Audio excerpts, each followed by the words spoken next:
Salve, gente. Tudo bem?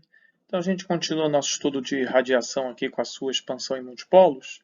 E apesar do tópico ser inerentemente braçal, né, vocês vão ver que tem muita conta para fazer, eu tentei fazer aqui uma abordagem um pouco mais conceitual, um pouco diferente. Espero que vocês gostem. Bom, então vamos lá. Bom, vamos começar relembrando como funciona a expansão em multipolos lá na eletrostática, né? Então, consideremos essa distribuição de cargas aí, né, caracterizada por essa densidade de carga ρ.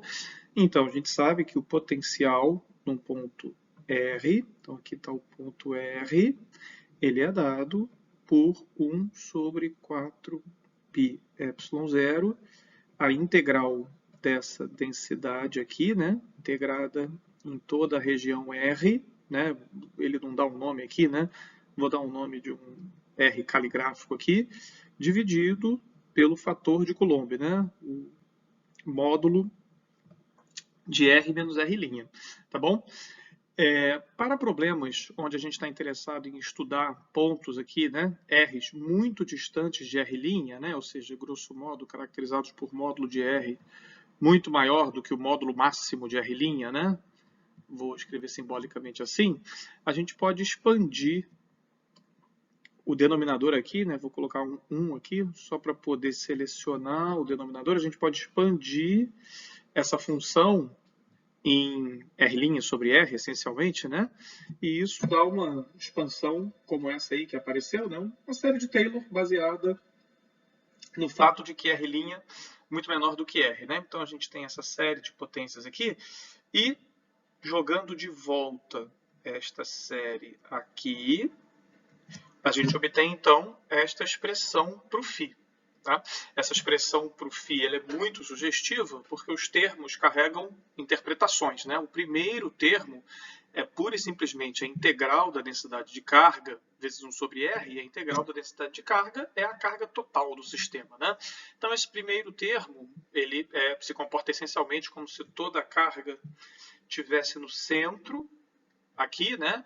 e tivesse, né, intensidade Q, tá certo? E é simplesmente o potencial coulombiano Q sobre R, tá certo? A gente vê que o termo seguinte, ele já vai ter um decaimento aqui, né? Ele tem a ver com gradiente de 1 sobre R, então ele já vai ter um decaimento de ordem superior aqui, e é por isso então que esse termo é o mais importante, esse primeiro termo, o termo de monopolo, ele é o mais importante para longas distâncias, porque ele é o que decai mais devagar, né? Decai com R a 1, tá certo? O termo subsequente, então, é o chamado momento de dipolo da distribuição. Vou apagar aqui para ficar um pouco mais claro. E por conta desse elemento aqui, R', ele já dá uma noção de orientação das cargas na distribuição. Né? Por convenção, o momento de dipolo, né, ele é orientado dessa forma quando a gente tem um excesso de carga negativa desse lado, de carga positiva desse lado, desculpem, um excesso de carga negativa desse aqui, a seta ponta do menos para o mais. E finalmente, o último termo que a gente desenhou aqui, eu vou apagar novamente aqui o que já está escrito, é o chamado momento de quadrupolo do sistema. Então aqui a gente tem o momento de monopolo, o momento de dipolo, e aqui nós temos o momento de quadrupolo,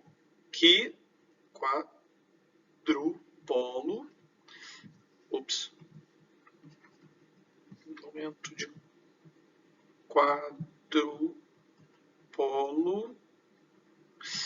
que dá uma noção ainda maior da distribuição de cargas, né? A presença dessas duas potências de R aqui ainda dá uma ideia melhor de como a carga está distribuída, né? A gente poderia pensar até numa combinação de dipolos aqui, não é a única interpretação possível, mas enfim, e ele vai depender de 1 sobre R3 aqui essencialmente, né? E a gente poderia continuar nessa expansão, né? Os próximos seriam os termos de octopolo, os termos de 16 polo, aí já não tem mais nome, e assim por diante.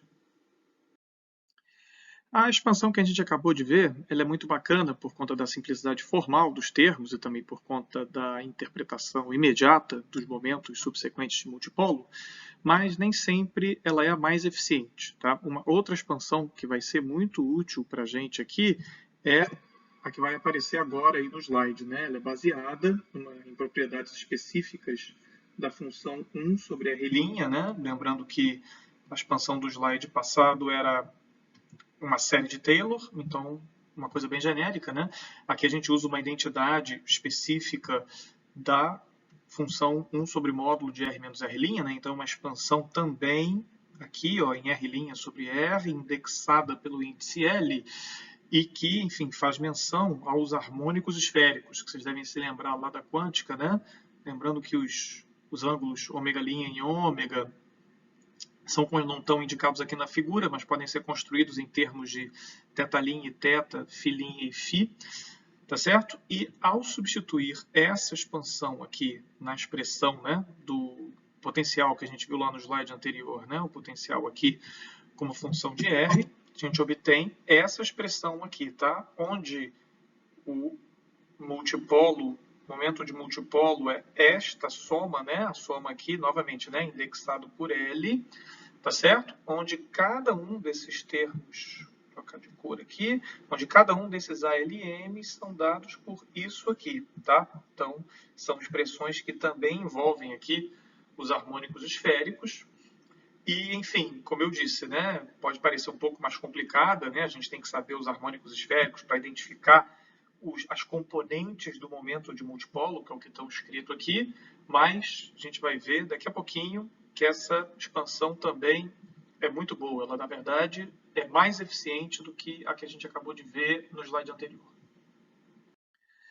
E de onde vem essa eficiência? Bom, vamos comparar então as duas expansões, né? Então, voltando à primeira expansão que a gente fez, que eu vou passar a chamar aqui de expansão em momentos de multipolos cartesianos primitivos, a gente tinha lá nossa listinha, né? A gente tinha o primeiro momento, que era o momento de monopolo, depois a gente tinha o segundo, que era um vetor, né? O Q é um escalar, o P é um vetor, então carrega um índice aqui, o momento de quadrupolo já era um tensor de segunda ordem, então carrega 2. O momento de octopolo que a gente não escreveu, mas se escrevesse, a gente veria que ele carrega 3 índices e assim por diante, né? O número de índices aumenta com a ordem de multipolos e isso vai gerando uma profusão de índices aí que, apesar da simplicidade da forma dos momentos, o fato desses índices crescerem muito faz com que a estrutura deles acabe se complicando, né? É claro que não é tanta complicação assim, né? Por exemplo, dá para mostrar que os momentos de multipolo todos são simétricos nos índices, né?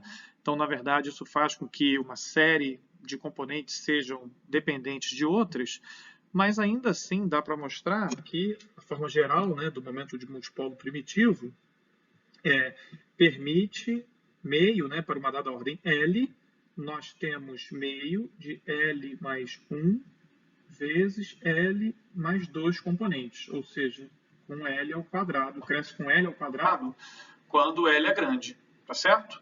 Isso pode não parecer muito, mas a expansão que eu vou chamar agora aqui de esférica é melhor, né? Porque a gente já viu a forma geral do coeficiente é dada por essa expressão aqui, onde os momentos de multipolo de ordem L têm m componentes.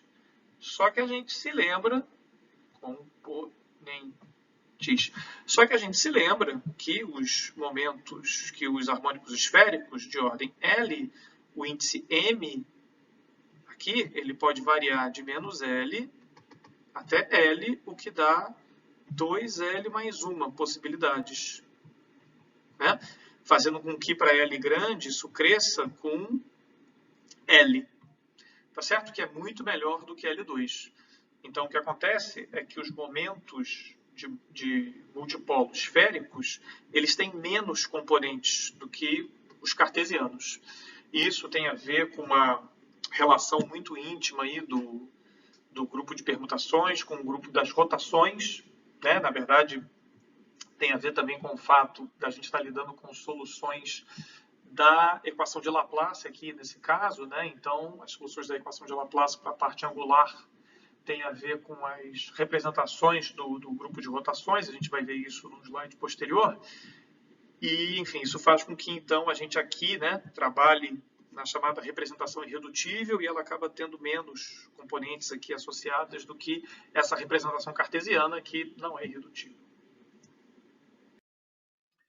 Bom, voltando então para o nosso problema original, que era a expansão em multipolos dos campos de radiação, né? A gente então escreve as equações para os campos, que não são mais, claro, somente a equação de Laplace, mas são as equações de Maxwell, cheias, porém no vácuo, né?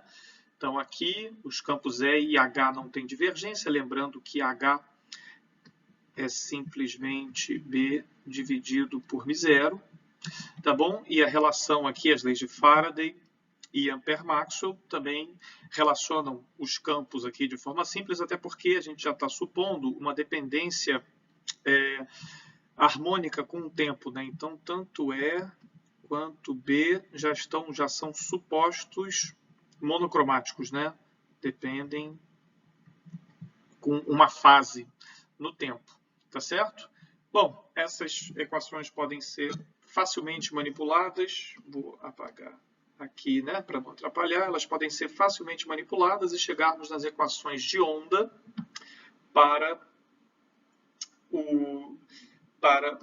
tanto o campo E, tanto o campo H, desculpem, quanto o campo E. Então a gente vê que H e E são ondas, porque satisfazem a equação da onda, e transversas, porque satisfazem esse vínculo aqui das suas divergências.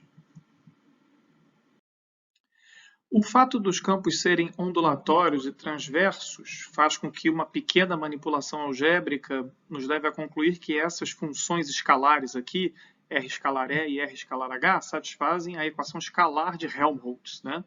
Que é a equação que envolve esse operador aqui, tá? Ou seja, esta função aqui, por exemplo, ela tem essa expansão aqui em coordenadas esféricas, né? Onde isso aqui é uma dada combinação de funções de Bessel. E aqui são os harmônicos esféricos que a gente já viu, tá?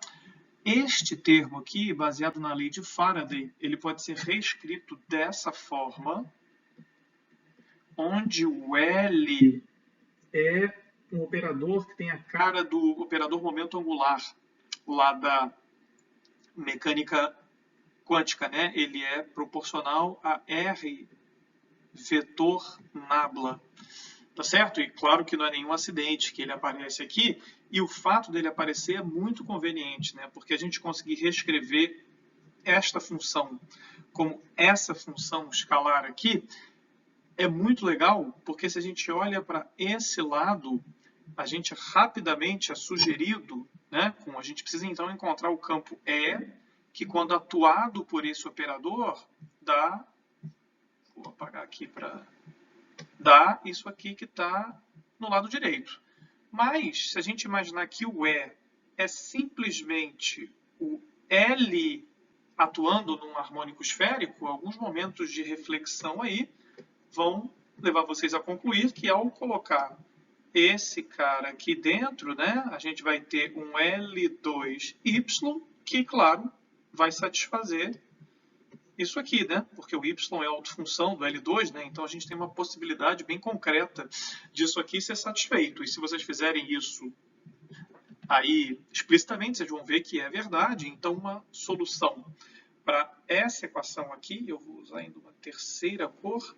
Então uma solução, né, para essa equação aqui é dada por isso aqui e subsequente aplicação das equações de Maxwell leva as soluções para o H, e essas aqui são as soluções apenas de um tipo, são as soluções para isso aqui, quando R escalar E é zero, por hipótese. Nós temos as soluções conversas, que são as que acabaram de aparecer aí, essas soluções aqui são as soluções que satisfazem identicamente isso aqui. E são os dois tipos de solução que a gente tem para a expansão para os campos eletromagnéticos de radiação, né? Os campos que satisfazem esta relação, que a gente vai identificar como os campos transversos magnéticos, e os que satisfazem essa equação aqui, que a gente vai identificar como os transversos elétricos. Nesse ponto, é útil fazer uma pequena digressão para ilustrar o grande papel que as simetrias de rotação desempenham nos diferentes problemas físicos, né? Bom, a gente falou bastante da eletrostática aqui já. Então, a gente, né, lá na eletrostática, resolve a equação de Laplace e, ao olhar para a parte angular do potencial, a gente chega nessa equação aqui, né? Onde a gente encontra nossos já conhecidos, nossos já conhecidos harmônicos esféricos aqui, e ao reconhecer o operador da parte angular aqui como L2, que tem a sua interpretação lá em termos da álgebra de rotações, né, o operador de Casimir da álgebra SU2, a gente percebe então que ao diagonalizar essa parte angular, aparece esse número L aqui, que caracteriza as representações dessa álgebra. Então, ao resolver o problema desse jeito, a gente consegue separar o problema de forma muito conveniente nas suas representações aqui irredutíveis. Quando a gente passa então para o problema do elétron com spin, a gente vê que então o spin dá esse grau de liberdade a mais aqui, né? Agora a gente tem essa estrutura bidimensional montada em cima da estrutura analítica, e então quando a gente identifica o H da equação de Schrödinger com o H com essa expressão aqui, né? Onde a gente quer, por exemplo, avaliar os efeitos do termo de spin-órbita, a gente continua essencialmente com o mesmo problema. Dá para mostrar que essa equação aqui também pode ser caracterizada em termos das representações de SU2, só que agora vai ser uma representação um pouco mais complicada, porque ela vai ter uma representação particular multiplicada pela representação antiga, que era a representação que aparecia aqui. Tá bom? E é por isso que, nesse caso, a resolução do H ela não é em termos dos harmônicos esféricos simples que aparecem aqui, né? Aqui, no caso do elétron com spin, aparecem os harmônicos esféricos espinoriais, né? Que tem mais índices, inclusive, né? Eu vou até apagar aqui, que ele tem mais índices, né? Ele tem J, J, S,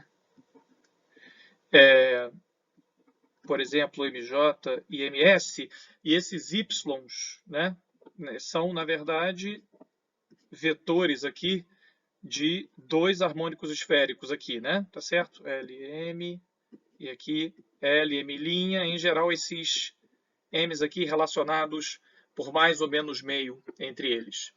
E, finalmente, a gente então chega no caso da onda eletromagnética, campos eletromagnéticos que satisfazem a equação de Helmholtz, e a gente vê que o problema ainda complica um pouquinho mais, né? Agora a gente tem aqui um vetor tridimensional, tá certo? Onde o L a gente viu, né? Ele tem uma forma simples dada aqui em termos dos harmônicos esféricos, e agora a gente tem uma representação ainda um pouquinho maior, né?